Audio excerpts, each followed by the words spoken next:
So today is my 25th birthday. I am 25 years old and I am playing a Pokemon game on Saturday morning, which I will update to my YouTube channel that gets, if I'm lucky, 25 views for video, usually about 5. I'm very happy with my life right now. I think things are going great, and that's not even sarcasm. I am actually very satisfied with how my life is going. So yeah, 25 years old. I not doing anything big today. I'm going to go to the office and finish up the video, the one where the artificer falls into the volcano. This week I actually did a ton of writing. I finished writing all of Empire of Steel. Got it done. Wait, I should have switched out. This is going to hurt. Yeah, I'll be safe. I wrote the last two parts, which are A World of Strength, which is 4,200 words, and Death or Cruelty, which is 2,900. So it's like, but that World of Strength, it's long because it's a lot of dialogue. I should be able to get this series done without much delay. I think it's going good. I'm doing good work on it. Wake Up Slap is fighting? I thought that was like if I grabbed it because I wanted normal coverage. It's fine. Well, not coverage, but like it would be more useful against like something that resists fighting, like all the bugs in this forest. I have Rock Throw. I just realized I have Rock Throw. That's gonna be great against Berg. Oh, I gotta train you up. You are now my main damage dealer. Rumor control the Timber or. Yeah, it's Timber, I think. But yeah, I got those last two parts written. I also this week did a lot of filming. Well, 2 days worth of filming for my Christmas special Batman video. I recorded the one on Batman 66 and the one on Batman 1989. I'm planning to do returns today. And sometime next week, I'm planning like roughly Tuesday, like Tuesday next week. I'm going to try and I'm going to have to switch up. This game is hard. Tuesday, I'm going to film Forever, and I don't know when I'll film Batman and Robin, but I'm going to try and get all the filming done early while I'm still waiting for my Wi-Fi to be installed, and then I can get to work editing that. Also, I think I'm going to get this video done without much stress. I've got my schedule set up pretty well for that. I've already got my Thanksgiving video on Mabimbam fully uploaded. In that one, I am going to talk about the worst riddle and Riddle Me Piss, and I'm doing it on Thanksgiving because. What was the point of that little green thing right now? It's just, I don't get why that thing exists. But I've got a video on a riddle from a Bim Bam. They should do Riddle Me Piss. Like this week's episode, they announced they were never doing Riddle Me Piss because they won. Justin and Griffin got a Riddle Me Piss right through logically figuring it out. So now the joke is over, and I don't want that. It's a good segment. It's the best segment. I like Riddle Me Piss. Riddle Me Piss, my boys. Tiny mushroom. It's a mushroom. That's tiny.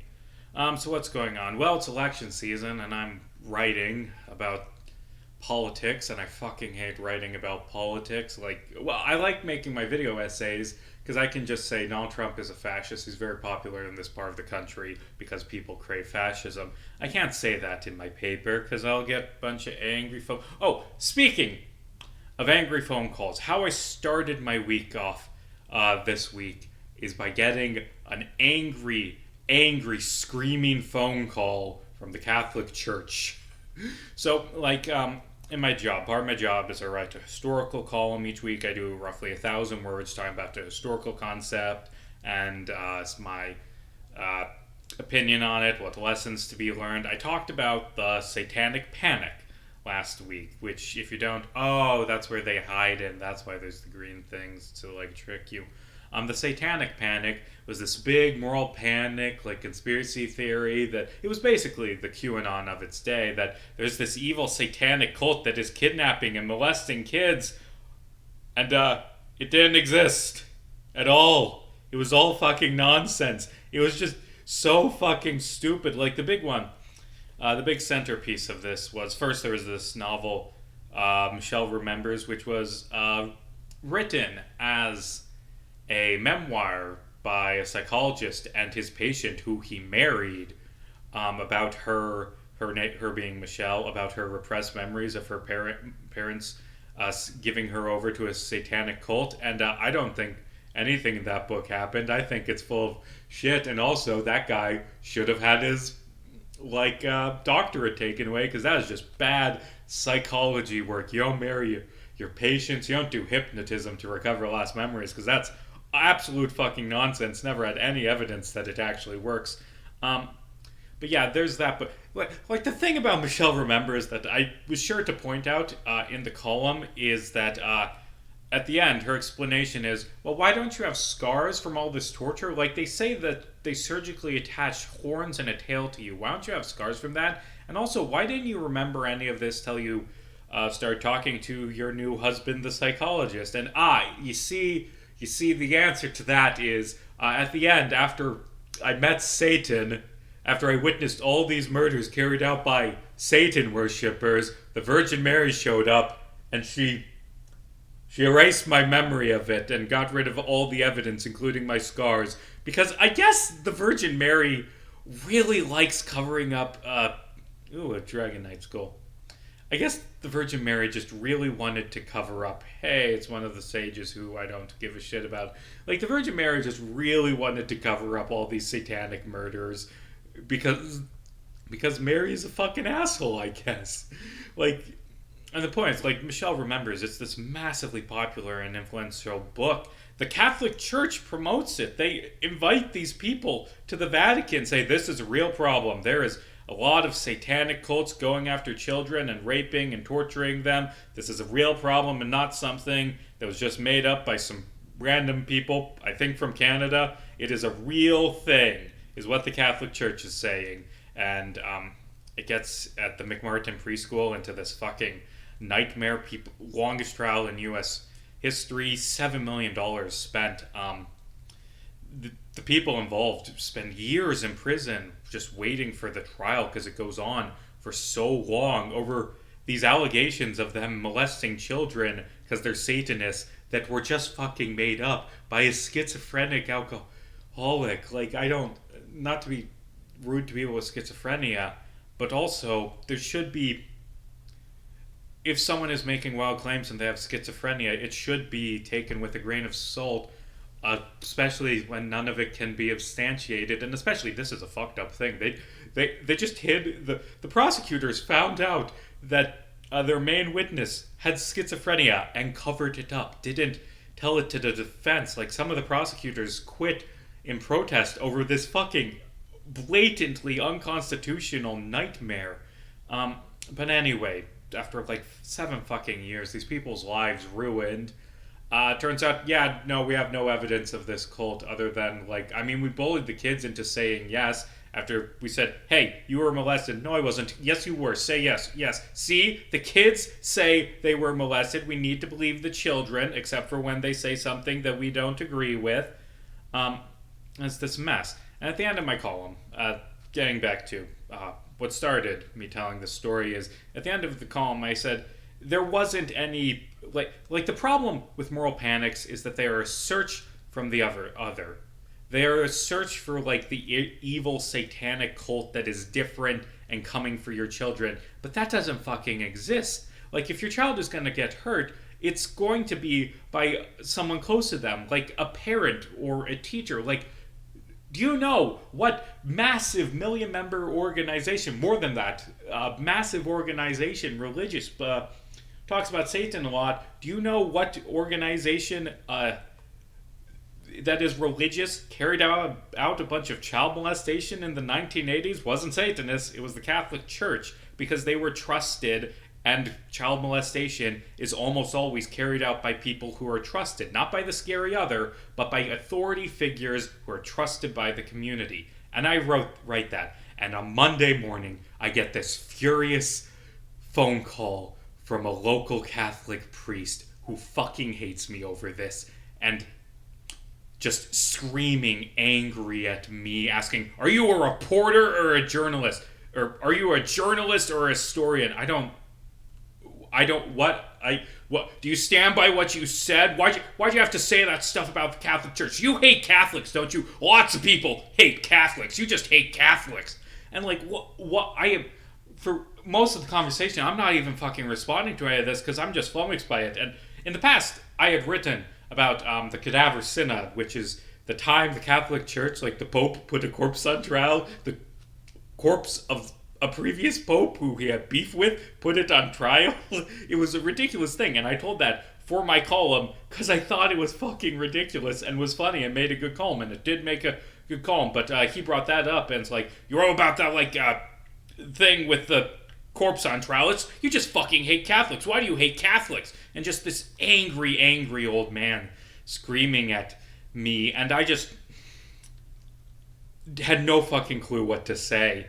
And eventually, he managed to give me something to say by just pissing me off. This is a really pretty scene, by the way, this bridge into the city. I think it looks really nice. Where he asks, "Are you a Christian?" And I just flummoxed say yes, which is a fucking lie, but I don't publicly say my atheism in this super fucking religious community. Like, fuck no, I'm not doing that shit. Like, I say, yes, I'm a Christian. What denomination? None of your fucking business. Like, I don't have to answer that, is what I say. And he eventually says, partway through it, I'm going to pray for you. Will you pray for me? And I say, no, I'm not fucking praying for you. Because I will pray for you. It's, man, you're such a piece of shit. I'm going to pray that you stop being a piece of shit. So, like, I'm not taking, I'll pray from you, from this fucking asshole, is anything kind. I don't want him fucking praying for me. Maybe he meant it in a nice way, but I didn't fucking take it that way. And he got real pissed that I said I wouldn't pray for him. Like, fuck it, I don't ever want to interact with this person again. I'm not thinking about him. I'm certainly not praying for him. And at the end, I finally just snapped, and I said, I am going to hang up now. And he says, okay, goodbye, go fuck yourself. I said go fuck. I shouldn't have said that. I said go fuck yourself to a priest.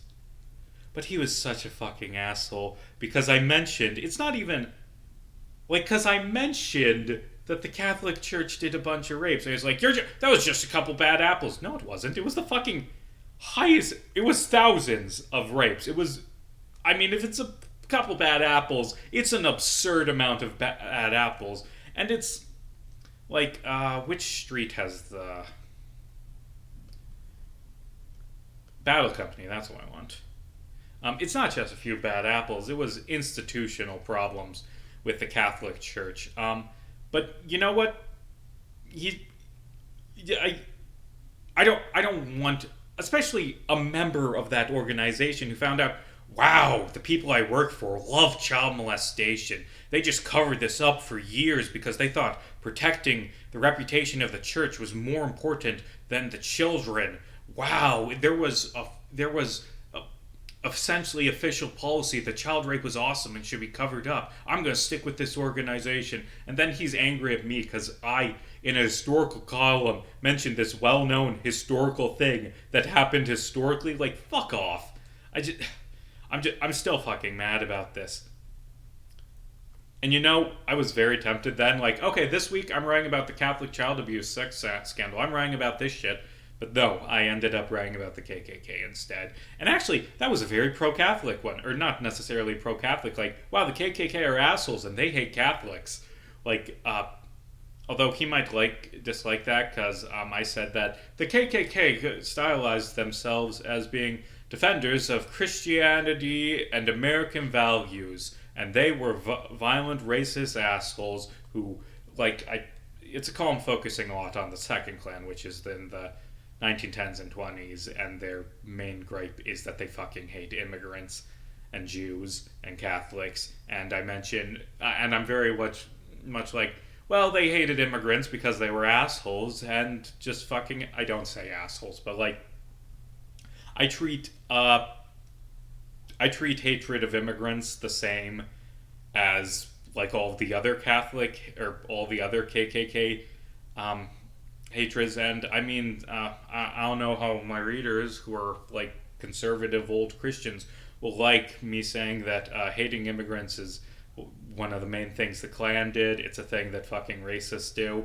It's just a terrible thing because they really fucking hate immigrants. Like, so like Thursday night after Halloween, I go to bed. I'd spend hours taking photos of trick-or-treaters for the paper, and I go to bed, and I'm lying there, and I decide I'll check my work email. Shouldn't have fucking done that. Why would I check my work email at 10 p.m.? Oh, at 9 p.m., a email from the press staff of Congresswoman Marianne Miller Meeks. She's having a Get Out the Vote rally in my hometown that I'm obligated to cover. Fuck. I don't want to do that. I don't want at 8:30 a.m. to go to the shitty fucking Republican thing. I've got a bunch of other work I need to get done on Friday. I didn't even do it on Friday. I put it off till Monday. I'm gonna have to go through my notes and the tape of that fucking rally, and I wish I could say the truth. Like, that's the problem with being a journalist, is you have to be non-biased, even non-biased, which inevitably means lying and just pretending the truth isn't real. Like, if I was going to be honest, I would say Marianne Miller Meeks is just a fucking racist, and all of her voters and most of my hometown are just fucking racist.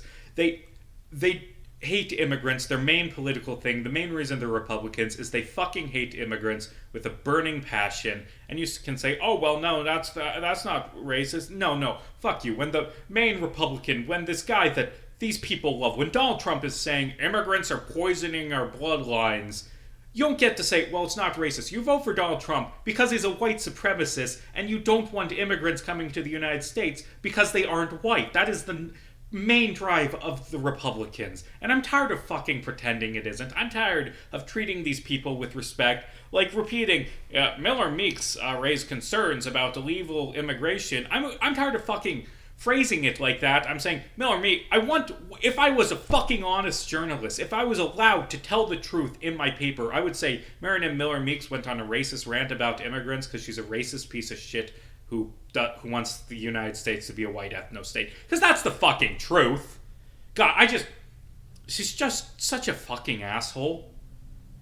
Like, I want this election to be over, and I want her to lose. I think she's probably going to win. It's a tight race. I think she's going to win. But I hope to God she loses, just so I never have to talk to Marianne fucking Miller Meeks again in my life. Because she's just such an asshole. It is so unpleasant to be around her and her racist rants and her lying to my fucking face. Like, this is a thing that I'm going to, in my recap of the rally, I'm going to describe extensively. She talked about how the Democrats didn't care about rural communities and weren't campaigning here. That's a fucking lie. I've attended every goddamn campaign you have been to this campaign. You've been to this county 3 times, including this morning. Your Democrat opponent has been here 4 times. Shut the fuck up, you lying whore. Like, God, I fucking hate that woman. She's such an asshole, and it's like, she mocked the idea, like, price gouging doesn't exist. Companies are, as we all know, American companies are not greedy at all and keep prices low. They keep them as low as possible for you, the consumer, who they love. They have no increase in profits. They would never use a crisis as an excuse to raise prices exorbitantly. Price gouging, that's a ridiculous idea. The economy is bad because Biden pressed the make economy bad button. And all of you Republicans who are concerned about non-whites moving to this country and want to vote for the dictator guy, I have a good news. Your economic anxieties will be relieved when we put this dictator in charge. She's just a fucking fascist. I am so fucking sick of the Republican Party. I'm so fucking sick of living in this Republican shithole with these. And like, that's the thing about them. They're nice. Republicans are nice. They're so nice, and they'll help you out. And you see them at church, and then they'll go on rants about how much they fucking want Muslims to be exterminated, or how they want a dictator, or how they fucking hate queer people with a burning passion. They're not good people. They're nice and friendly as long as you're the straight white Christian who's talking to them. If not, they want you to be murdered because they're not. They're just, well, they just want a Christian nation, just like the Klan. The Klan wanted a Christian Protestant nation, and they carried out terrorist bombings for that goal, but they're not like the Klan. Everything these people say is the same as this fucking Klan research that I'm writing, but no, they're not like the Klan. Although, yes, they do want violence against immigrants. They do want the government to round up them and presumably kill a bunch of them, but it's fine. I want the fucking election season to be over so I can have a break from this fucking madness. And I'm tired. I'm so fucking tired. Like, I watched the news show, Some More News, which is hosted by Cody Johnston and Katie Stoll from Cracked. Before that went belly up. And anyway, well, it didn't go belly up. It just fired all of their writers because of Mark Zuckerberg being a jackass. They did a video on Trump this week, and Cody Johnston put it best. The main reason he wants Trump to lose is, well, he's a rapist, and he's genocidal, and he's going to be a dictator, and he was terrible for the economy, and all of these very real problems with Trump. But also, I want Trump to lose so I never have to talk about Donald Trump again, because Donald Trump existing and this political era he has created, it's fucking exhausting. It's every fucking day there's another scandal of the presidential candidate, or when he was in office, the fucking president doing something awful. Oh, what's this guy at his rally called Puerto Rico, an island of garbage? Cool. Another speaker said he's going to slaughter Democrats. That's fucking cool. Tucker Carlson calls Kamala Harris Malaysian, using it as an insult. Oh, yeah, that's great. Like, no, I'm fucking sick of this shit. And I'm working on video essays about fascism and Batman, and, like, I understand fascism well, because I live in a community filled with fascists. That is who I write for. I write a left-wing paper in a community full of fascists, and only my column I'm really allowed to be honest about how much I fucking hate this politics. I'm tired. What else is on my notes? 9 a.m. on Halloween, I was in a courthouse covering, because there's a judge vacancy in this district, and at the local courthouse they were doing interviews with the new judge candidates, which included a few local lawyers, and one of them, not a guy who ended up making it onto the next round, not a local guy, I forget his name, but this judge candidate, they asked him, why would you make a good judge? Well, I don't have any friends. What? And he explains it's, so, I don't have any biases because I've always wanted to be a judge, and as a result, I've cut myself off from personal relationships with people outside my family to keep impartial. But just starting you should make me a judge because I don't have any friends. That's excellent. That is so terrible. He also then starts talking about how, I get really mad when my children say yeah instead of yes. And I'm like, oh, what a fucking loser. Is it you deliberately don't have friends? Or is it you're just a fucking asshole that no one wants to hang out with because you get pissed about people saying yeah? And actually, that's a thing that I think should be disqualifying for a judge. Because I remember a few years back, there was...